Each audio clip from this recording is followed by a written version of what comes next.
Your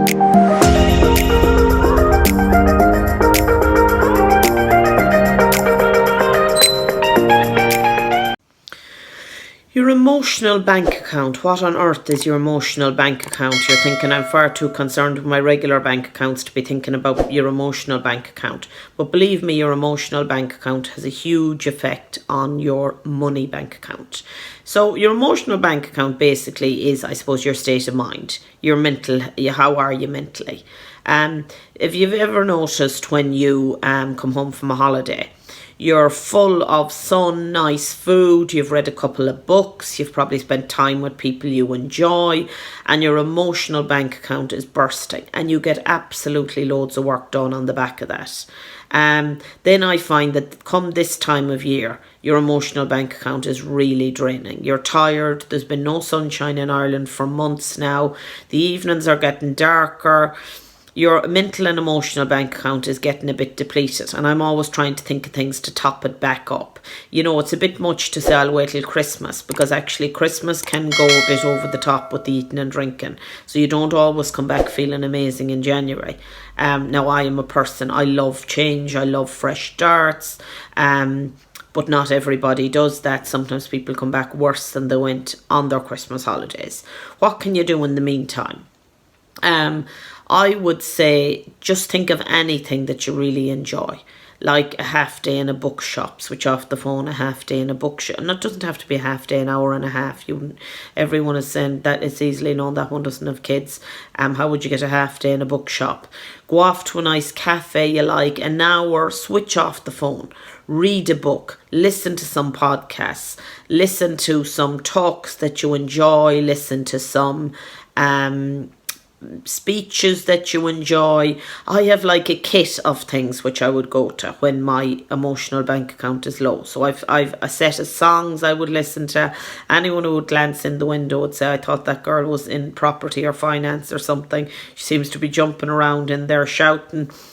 There are ways to top up your reserves, because you can't just wait till Christmas. It's not feasible to keep just waiting until the next time you have a holiday in an hour. So I'd say get yourself a page in your diary. I still always have a physical diary. There's no substitute for ticking off things. Get your songs together on a playlist. Get your speeches together. I absolutely love Admiral McRaven and Make Your Bed. No matter how tired, demotivated and exhausted I was, if I listened to Admiral McRaven and Make Your Bed, I'm buzzing around the place getting jobs done. He's absolutely an inspiring man. If you've songs, you've speeches, and you've a couple of podcasts or a really funny programme, that's going to do it for you. At the moment, I'm actually watching some of Breaking Bad, and you might think, what's inspiring about that? Well, what's inspiring is no matter how much bloody pressure you're under, it's nothing compared to Walt.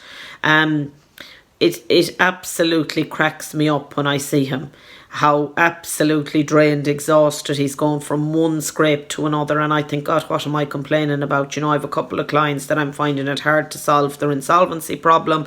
Times have changed a little bit, vulture funds are tough, and I'm worried about these people, but it's absolutely nothing to what would Walt do in this situation. So your emotional bank account needs to be topped up all the time. Not, yes, to achieve great work, and yes, to focus, but also not to kill the people around you at work or at home. So just have things which you can go off into your own little bubble with when you need to, and have them easily at hand, but recognise it. I would have never, until probably this year, been tapped into the fact that, oh yeah, actually I need to just cheer myself up now. I need to lodge some money into the emotional bank account, as they call it. I need to do something nice. I need to get away from this desk or this house move or whatever. And I have all of my kit lined up there, ready to go to. So I hope this is useful for someone. Don't wait till Christmas. Take a tiny mini break now, an hour, 2 hours. Go off somewhere you like.